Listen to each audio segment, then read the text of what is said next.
the burkini and these other point-by-point things you were talking about, Islamism imposing itself on the society. What do you think is going on? Well, I think that Sarkozy and Merkel have talked a good game in some cases. And Sarkozy has, for example, he's made efforts to crack down on illegal immigration. Illegal immigration is really not the problem. The problem is so much legal immigration, and I haven't seen him taking steps of the kind that, as I said, Denmark has undertaken to try to change that around. I mean, France has the highest percentage of Muslims of any country in Western Europe, and it has terrible and increasingly dire problems. And he has been talking out of both sides of his mouth, actually, in some cases. I mean, he's been talking, at one point he was talking about a Mediterranean Union with France at its head, and it would be some kind of supplementary thing to the European Union, and it would include all the countries of the Maghreb, of North Africa, and it just sounded like a new version of idiotic policies that his predecessors had been talking about, which led to the problem that they have now in the first place. So there has been a movement to the right, and I've written about this in Western European politics, but to a large extent, the result of the election of people like Sarkozy and Merkel has been a lot of talk and not as much action as one would have hoped, I'm afraid. Did you want to add something? Yeah. Just one thing I would add is that when it comes to Israel, that's the one area where you have the ultimate coalition of left and Islamists working together. In the absence of huge Muslim immigration, you would still have this huge pressure to abandon Israel from the left. Vous me permettrez de poser la question en français. Je crois que Marc Lebuy va faire la traduction. Donc, vous proposez une critique, qu'on pourrait dire une critique libérale du multiculturalisme, c'est-à-dire une critique tout à fait légitime et indispensable. So I got it so far. Okay. You're proposing a criticism of, that would be of liberalism. Yeah. Donc, vous proposez une critique du multiculturalisme qui relève donc d'une certaine pensée libérale. Vous indiquez très justement la régression libérale, la régression de la démocratie libérale dans des sociétés qui multiplient les accommodements pour plaire aux revendications identitaires, aux revendications communautaristes. Vous indiquez bien, par exemple, la régression de la liberté d'expression et ainsi de suite au niveau des mœurs. Est-ce que vous ne croyez pas, cela dit, que la critique du multiculturalisme peut et doit se doubler, si je puis dire, d'une critique nationale? C'est-à-dire que la meilleure manière de critiquer le multiculturalisme ne consiste pas seulement à reprocher, si je puis dire, à certaines populations immigrées de ne pas avoir intériorisé les codes libéraux des sociétés modernes avancées, mais aussi quelquefois dans la défense de l'identité nationale particulière des communautés, des nations qui sont confrontées au phénomène du multiculturalisme. Autrement dit, est-ce que la critique libérale du multiculturalisme, indispensable, ne devrait pas se compléter aussi d'une critique au nom de la défense des identités nationales, l'identité norvégienne, l'identité danoise, l'identité française et probablement l'identité québécoise? Should the criticism of multiculturalism, liberal values, should not also be enjoined also with the criticism, or not criticism, but the defense of local identities, national identities? It depends on what you mean by local national identities. Par exemple, l'apprentissage d'un point de vue québécois, par exemple. La légitimité de transmettre une histoire, de transmettre une langue, la légitimité de transmettre culture et tradition. Autrement dit, d'épaissir la démocratie libérale de l'expérience historique nationale singulière là où elle a éclos. Well, I think that is important. I think I mean, part of what is, I mean, to take France, for example. You know, there was there was a report that came out, well, it didn't exactly come out, a report that the French Ministry of Education commissioned several years ago, where they sent people around to 70-something schools. Do you know about this? The Auban report, you know. And they came back with very sensational and disturbing findings. And they found that, among other things, and this is a line from the report, Jewish children cannot get an education in France today because of the systematic harassment by Muslim children. But in addition to that, there has been so much avoidance of teaching of the cultural history of France, for example, in that case, because there are things that they feel are going to offend Muslim sensibilities. They can't read Madame Bovary because it's too salacious. They can't read Chrétien de Troyes because it's too Christian. And so forth. They can't talk about certain aspects of history. They certainly don't. They try their best to avoid the Holocaust as much as possible because the Muslim children will either stand up and say it was a good thing or it never happened.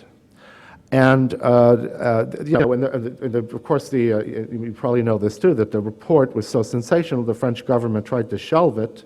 And thank God for the internet, because somebody leaked it out, and it got out anyway, and we got to read it. But nothing's happened, as far as I know, as a result of it. No, these countries have they're ashamed of their histories, they're ashamed of their cultures. Not the ordinary people, the people running the country, the cultural elites, the media. They think it's sophisticated not to be proud of their countries and their cultures. In Sweden, a friend of mine, Hege Storhaug, who is one of these rare, wonderful women in Europe, who is a true feminist, who is fighting for the rights of women in Muslim communities. She was at a conference, seminar or something in Sweden a couple of years ago. And the Swedish Minister of Integration, or whatever her title was giving a talk.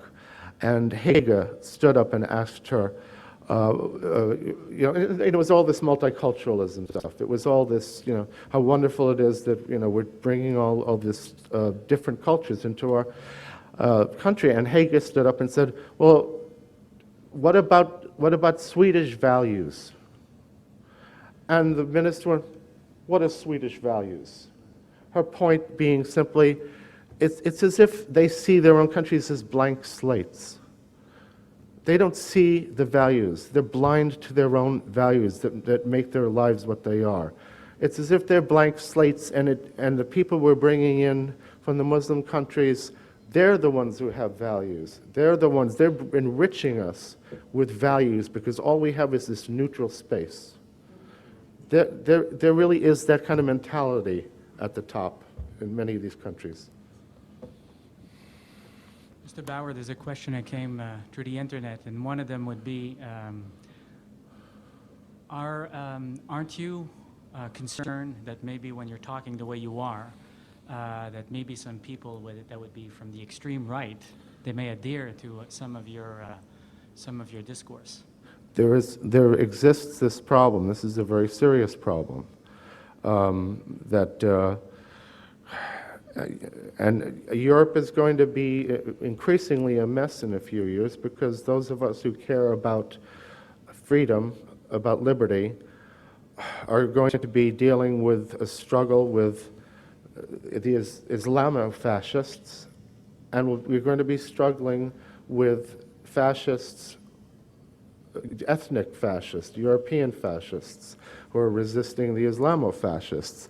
And this is happening. They are growing in power because the mainstream political parties are not addressing this issue. In one country after another, parties like the BNP in Britain, Le Pen in France, Vlaams Belang in Belgium, the Sweden Democrats in Sweden, these are becoming more and more powerful parties because they are talking about Islam. They're talking about integration and immigration, and the mainstream parties are refusing to do it. And it is a problem, and it does, when one writes about this sort of thing, as I do, you do hear from people like this telling you that they agree with you, and we're talking about people with some very extreme opinions. And one thing that is hard, I found is difficult in the States at least, when I'm talking to people about this sort of thing, is that they don't seem to understand, and it may be the same here, I don't know. A lot of Americans don't seem to understand that when we say fascism, there really is fascism in Europe. There is still a strain of fascism in Europe. We fought it, we fought it 60 years ago, but it doesn't mean it all went away. There's still strains of that same fascism in Europe, that extremism. And in America, people are so used to hearing the word fascist thrown around. Oh, George W. Bush is a fascist, so forth. But there really are fascists in Europe, and that's true, and that is a problem, yes. So many things have been said here, and I don't know exactly what to say, but I have an important question. Yeah. I can't believe that the actual situation in Europe will continue like that for a long time. People are getting fed up of that. Listening to you tonight, I Yeah. must say that I was tempted to go to the United States. I was just thinking about that because Yeah. I'm not really an extremist. But just to go to the United States, buy guns there, and start a militia. Yeah. I think we will have to do that. I mean, this is unbelievable. And as you say, that the actual party do not address the question. That's why what they call the fascist or the extreme right party. But the dynamic of that is a bit more subtle. I'm not condemning people like Le Pen. I know there's a lot of things to criticize about him, but it's too easy to diabolize, to say that about that. But the question is, do you believe possibility of a civil war, that Europe is heading to a civil war? Because I was reading a book very interesting by René Marchand, titled Between Jihad and Reconquista. And it's precisely, that's the state that it is describing, that it is actually the state we are living in Europe right now, between Jihad and Reconquista. And sooner or later, there will be an explosion. People will not accept to have their liberty infringed like that by Islam people. It is impossible. I mean, something will happen. And I'm ready to lead a movement about that, if it's necessary. But I can't stand that anymore. I mean, I can't stand that. And you see, the problem is that the intellectual journalist people, I was in the media, I know it is. I had to fight for years against this kind of leftist attitude. People were not... Yeah, but my question was that. I'm enjoying this. No, but do you believe the possibility of a civil war in Europe in a few years? That's what my question is. All I can say is I think I could make a lot more money in the next few years if I quit writing and go into the gun business. I know, I mean, it's a joke, but it's a very dark joke. I mean, it's true. I mean, we're headed in that direction. I don't see it turning around for the most part. I mentioned my friend Hege Storhaug in Norway a couple of minutes ago, and she writes stuff that she's criticized in the media constantly for exaggerating the situation, and she talked to a couple of people who are in the immigration department in Norway, and they took her aside and they said, "This is just between us. This is they don't use our names, but it's much worse even than you have said." And that's been my experience and the experience of other people who are writing about this stuff that I talk to. Every year we realize it's worse than I thought it was a year ago, and so that that's the direction it's moving. But I think it's good. Mr. Bawer. Yes. Could you, I mean, it might be going in that direction, but it seems there's a lot of passivity at the same time, so people are not necessarily even rising to discuss about the issue.